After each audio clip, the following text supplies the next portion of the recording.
Hey guys, HuShang here. Hope you're ready to learn some Starcraft. I have an amazing video for you guys today. We're going to be starting part 1 of my How to Defeat Protoss series. So I know this matchup can be quite frustrating for a lot of people, so I thought we'd make an entire series on some common mistakes I see from my students. To do this, we'll be going over some concepts that I think are very important for understanding the matchup. In part 1 of this series, we're going to be talking about powering, a very powerful tool to make sure you're properly setting up your infrastructure according to your plan. Before getting into the video, make sure to check out HST membership perks by clicking join right beside the subscribe button. We have some amazing perks such as weekly group coaching practice, replay packs, a large library of coaching VODs, and unlimited replay analysis. Would really recommend checking them out. Again, you can check these out by pressing the join button right beside the subscribe button. Okay, so what is powering? In Starcraft, powering is a term used to describe a phase where you try to maximize the use of your resources to accomplish a specific plan you have in mind. This specific plan might be launching a huge attack, or it might be teching up quickly. But either way, we're going to try and maximize the use of our resources to accomplish this plan effectively. You won't be able to learn how to power unless you're already competent at spending your resources. So beginner players can learn how to properly power yet because it's a secondary layer of efficient macro that's on top of spending your money. When we power up, we don't want to spend our money just to spend our money. We're trying to actively make the best choices in how to use our resources. So because of that, it's going to be inherently harder than spending your money simply by keeping all your production facilities active.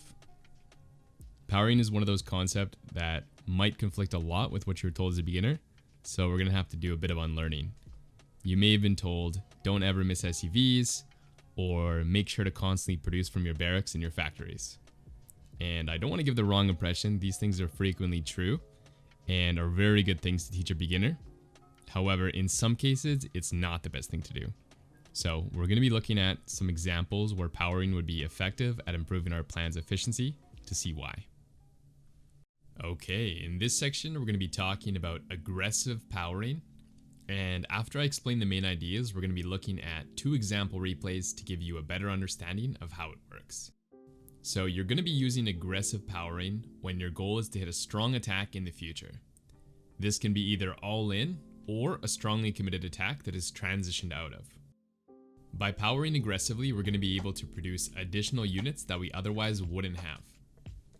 We could still launch an attack without powering, but it wouldn't be as oppressive, and we would have to be much more careful about overextending, because more of our resources would be going towards the later stages of the game instead of our attack. Whether you choose to all in or transition after a period, it's important that you decide on the plan prior to knowing if it's correct. That is, you have to select one of these plans prior to knowing if it'll work. How do I transition after my attack fails? I see this question raised a lot from beginners who want to have their cake and eat it too. You can't all in with a strong chance of winning immediately, and then also have a fallback plan that puts you in a good position later in the game.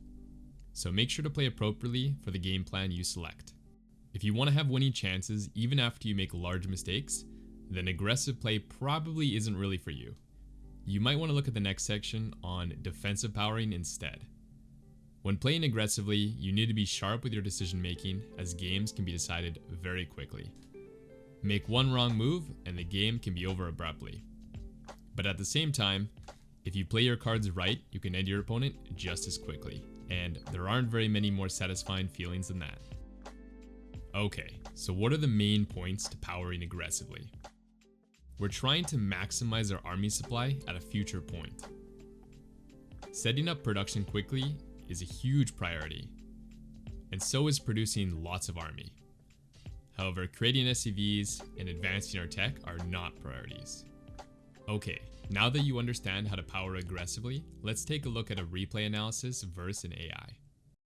Alright, so here you can see me executing the safe Terran vs Protoss build order. And we're going to be looking at this game just as an example before we get into something more complex with Byun. So as you can see, safe build order, we're doing our transition over into our 3 barracks. Upgrades are going to start up. And there's actually 2 points of powering in this opening. One that you're probably really familiar with, and then we're going to have a second phase that should give you a better idea of how this works. So in the first phase of powering, we're going to be adding on our extra command center. We're going to be producing lots of units, but as you can see, we've stopped our SCVs. And this is basically just the traditional 311 that incorporates this powering idea. So, you know, maybe a lot of you are already familiar with this. You can see that we're starting up our Marauders, our Marines. We're going to keep our depots going. And this is because we're really setting up for that big push. So our +1's on the way. Our stim is on the way. Our combat shield. And all these upgrades are lining up for our attack, which we're going to hit at about 7 minutes-ish. And then behind this, you know, grabbing our command center, our reactor. But the key component here is that we're not making workers, right? Because if we were to make workers, we wouldn't have enough money to also be making all the attacking units that we want. So if we did that, you know, we'd kind of be in the middle between 2 other builds. Like, if you want to play a really focused macro game, then it would make more sense to get the 3rd command center before these barracks. And then that way you can make more SCVs and get your economy up faster. But if you got this command center really late and then made SCVs, then there's like nowhere for them to mine until this is finished. And so it makes a lot less sense. So instead, we're going to be powering, cutting all our SCVs, making this massive army, and then pushing out when our upgrades align. Okay, so that's like the normal type of powering in this matchup. Very, very standard. I'm going to do another phase of powering at this point that's not as standard. Well, I shouldn't say it's not as standard, but it's not the only plan from here. It's not, there's a lot of other ways you can play the game, I should put it. So we're going to add on our next 2 barracks and continue this period of just not building the workers. So really investing in that production. We have a huge attack going on here already. So, you know, we're adding like another layer of really heavy aggression, basically. You could do a transition at this point. You don't have to go into these extra 2 barracks without SCVs.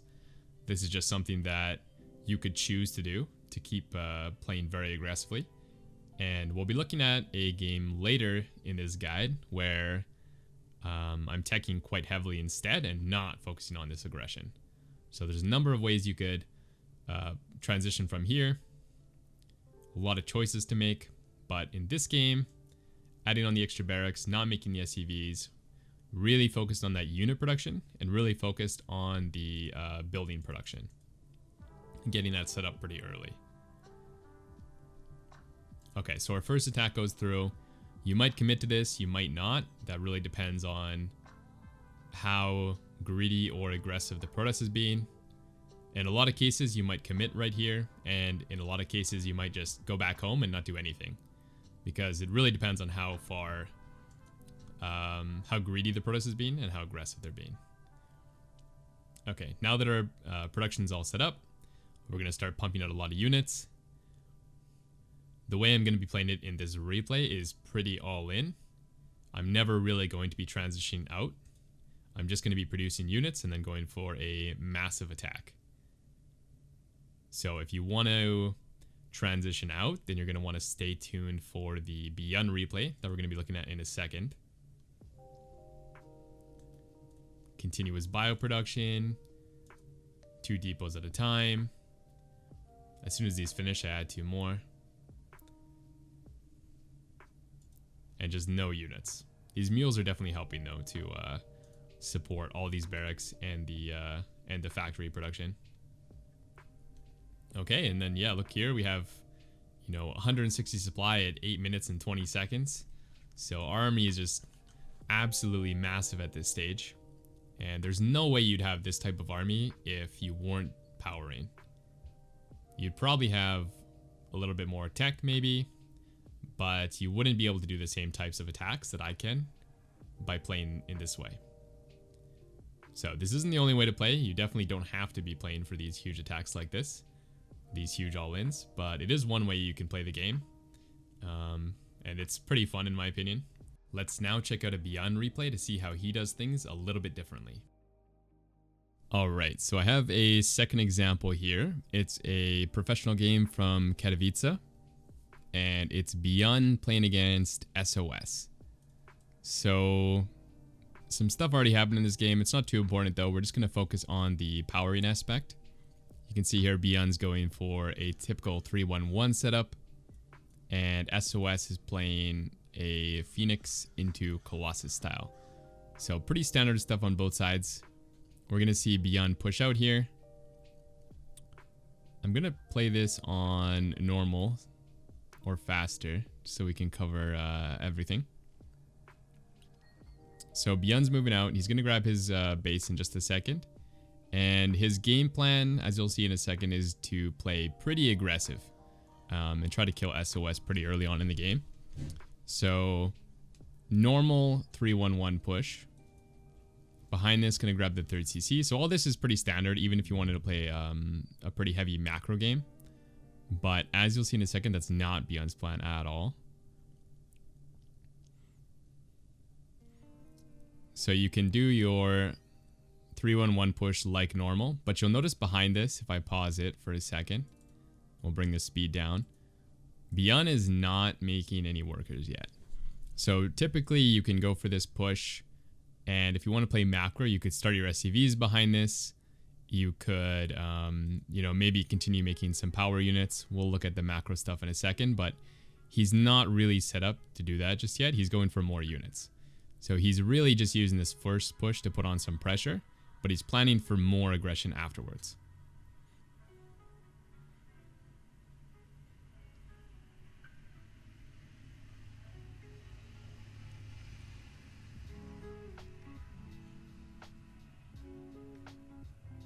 So some trading happening. Honestly, not that good trading for Byun. He does get the Robo Bay, which is kind of big, but probably a pretty good trade for SOS overall. We'll start focusing more on the production now. So you can see Byun hasn't made any SCVs this whole time. So he easily could have had like 8 more SCVs, but he's specifically choosing not to in order to build another army here. And in a second, he's going to add on some more racks as well. So we can see now Byun has a pretty large army. Not too behind in workers from SOS either. Obviously, SOS has to respect all this aggression that Byun's putting forward. So if he did make too many workers, he could easily have died to the first push. Now we can see Byun is adding on his extra 2 racks. Still no SCVs. It's been like a minute or 2 already. Still no workers. And he's going to set up for a huge Doom drop. And then he's also going to be placing a pretty large army over here at the top. And if you were playing a pretty macro heavy style, you might only have, maybe not this little, but slightly more than this. And not enough army to put on, you know, enough pressure to do this drop and an attack over here. So this is the benefit that Byun's getting by delaying his SCVs. He's able to launch this double attack here that's really quite difficult for Protoss to deal with. And in a second, these 2 racks are going to come into play. We do see that Byun is adding a little bit of SCVs, and you don't have to do this. Like in the replay against the AI I showed you, we didn't build anything, but the difference is that Byun already traded a little bit. So he is going to have a little extra money to do this. Whereas if you didn't have any fight at all, then you would have to make some depots. And I think I mentioned that in the first part. But in addition to that, you can also transition at any point. So in this game, I believe Byun's going to transition pretty soon. And his plan was basically to make enough army to do this double prong attack and then go into a macro game. So it's a little more nuanced than the replay I showed you against the AI. A little more complicated, of course, since this is a pro level game. But the idea here is to generate a pretty strong army to do this 2-pronged attack and then transition into macro.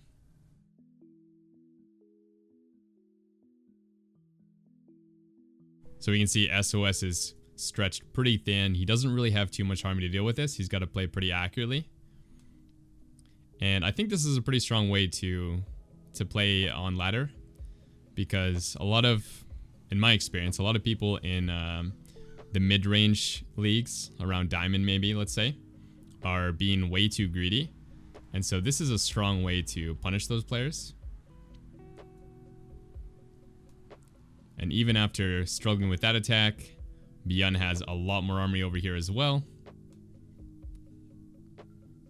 And yeah, just a really, really hard attack to hold. And SOS actually just taps out here. So really, really high level game. And Byun's able to win this in 9 minutes.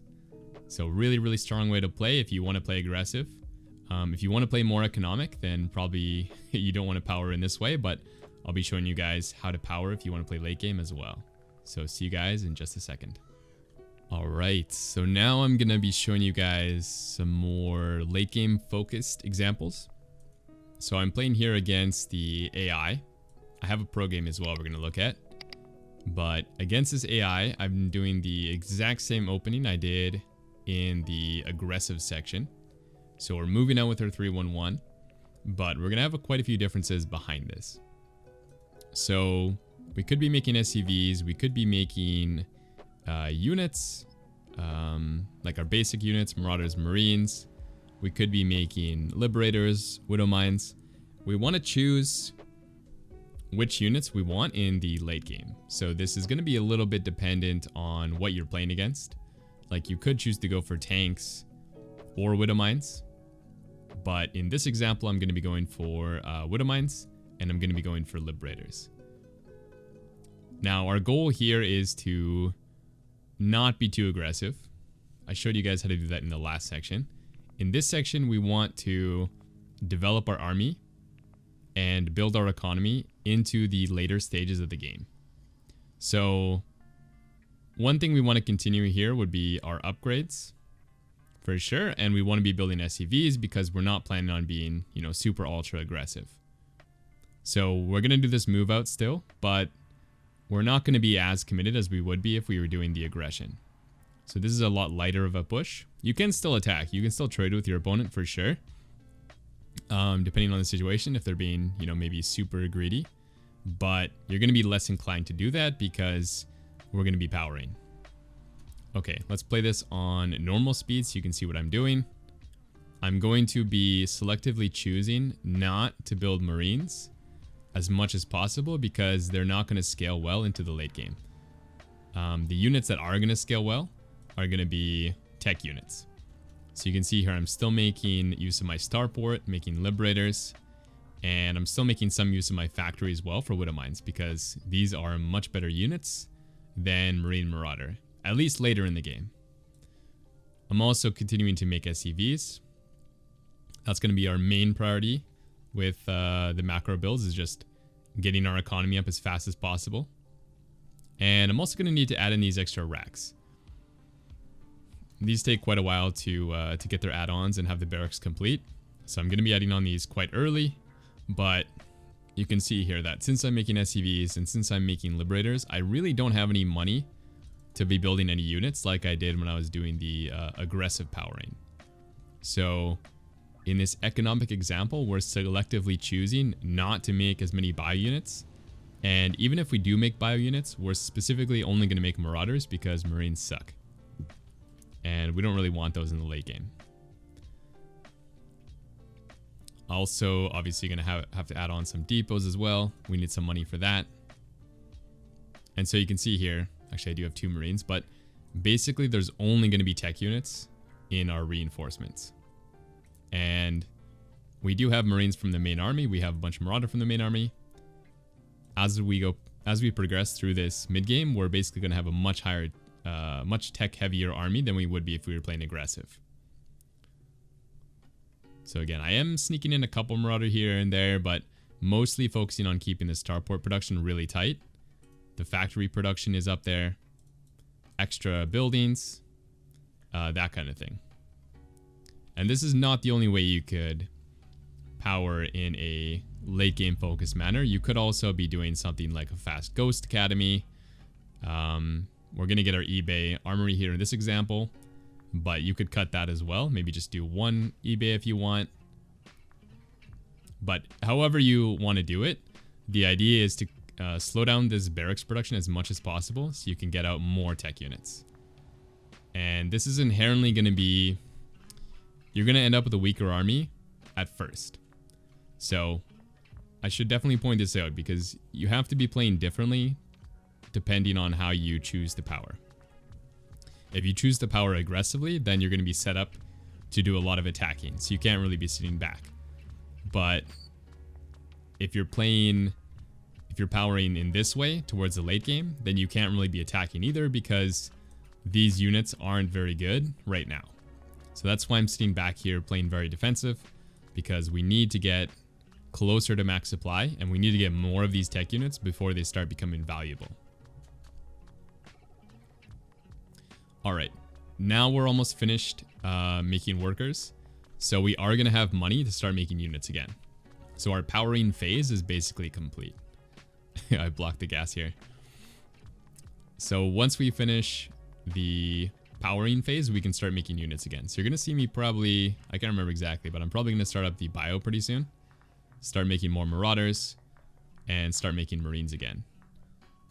Right? Because the money that was going into SCVs is now not going into SCVs. We've already fully saturated this base. And so we have nowhere to use that money except for into more marines. Actually, that's not true. You could use it on like another command center if you want. But I think in this game, I'm going to make some marines. You could definitely continue powering. I think one thing Innovation likes to do is keep making a really tech-heavy army even after this period and just continue staying defensive. So this is almost like another phase you could choose to switch over into aggression or switch over into defensive macro play. But you'd also have to have a good idea of what your opponent's doing. Like, for example, if you're playing this tech-heavy style and your opponent's all-inning you on like 3 bases, then you can't really be continuing to power into a 4th base and more workers and stuff because your opponent is playing pretty aggressive. So it all has to be balanced, but you could continue powering if you want. This is probably the easier and safer way to do it, is start up our bio, start up our marines. I'm actually a little late on starting these marines. You could definitely start those a little bit earlier. We're probably going to float a touch because of that. And yeah, so earlier in the aggression replay, I showed you we had like a huge army at about 9 minutes. I think we were maxed out. You can see here that I don't have as much supply, but I do have compensation, right? Like instead I have more units. Relax, lay down. And we have more power units. So we have the tanks still, we got a lot of widow mines. We have liberators we didn't have in the first game. And we already have the ghost tech started. So a lot more tech heavy units, but we sacrifice, our ability to be aggressive because we don't have as much bio. So it's definitely a trade-off, but if you like to play this way, if you like to play defensive, then you definitely want to take advantage of this powering as much as you can. All right, sweet. Let's take a look at the professional example game, and we'll talk a little more about this powering into late game. All right, so I've loaded up a replay here against the against a 5K Protoss player.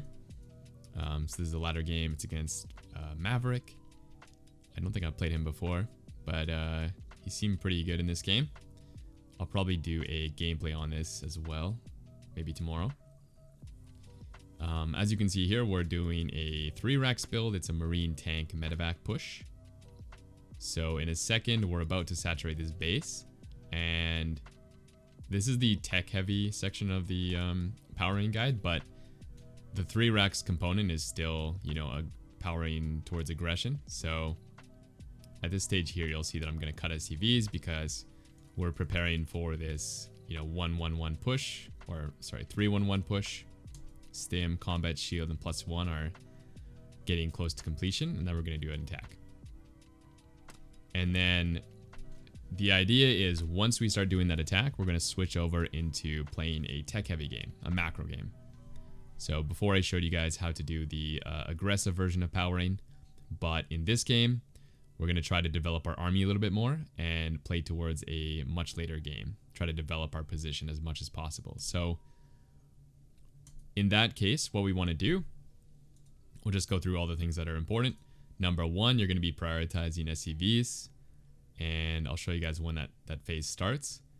We're also going to be prioritizing our tech units. So in this game here, I'm going to be playing like kind of a tank ghost bio style. So there's a bunch of different ways you could power, of course, making different compositions. But in this game, we're going to be making tanks. We're going to be making some medevacs. And then we're also going to be adding in some pretty fast ghost. And then apart from that, you'll have a little bit of money going into upgrades as well. So those are the important things. Also the depots. So SCVs, tech units, depots. Those are the important things you want to be doing when you're powering defensively. And we don't want to be making too many bio units. So Marauders, Marines, we want to try and cut those out a little bit. Otherwise, we're not going to have enough resources to make SCVs and the tech units we want. And the depots. So make sure to cut out the Marines and the Marauders. Let's play through this and see how it looks. So this should be my last round of Marines, I think, or maybe one more. And we're going to throw down our barracks. We're making our SCVs. I guess I have a little bit of a supply block here. Not a huge deal. And soon we're going to stop making Marines. I think I have one more round maybe. But we're starting to get our Ghost Academy. Medevacs are on the way. Tanks are on the way.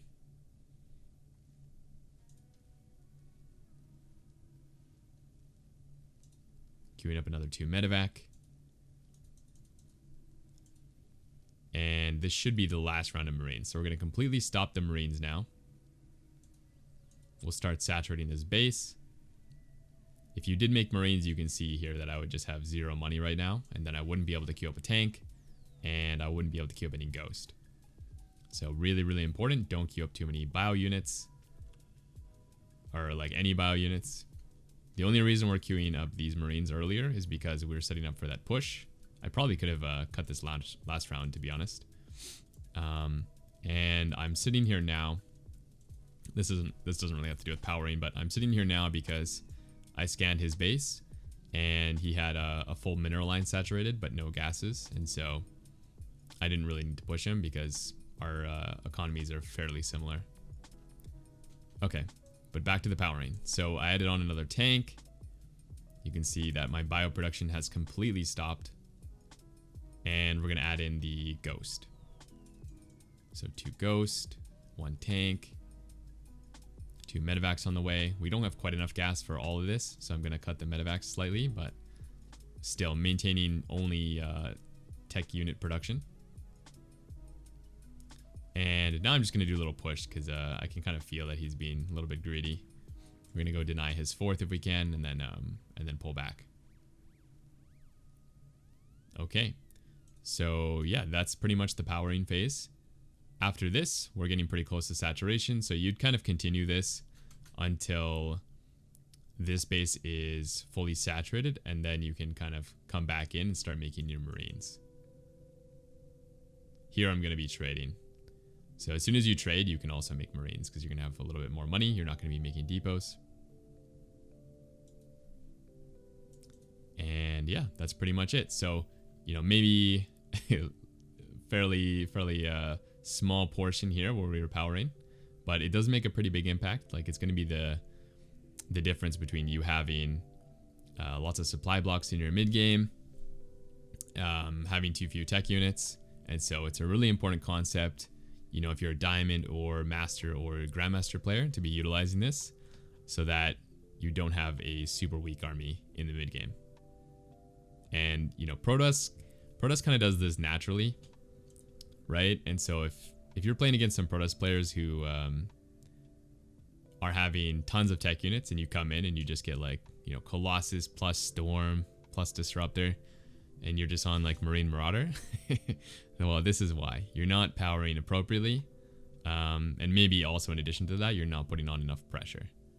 So yeah, try out powering, whether you want to play aggressive or defensive. Let me know how it goes in the comments section. And as usual, I hope you guys enjoyed the video. I will see you in the next one.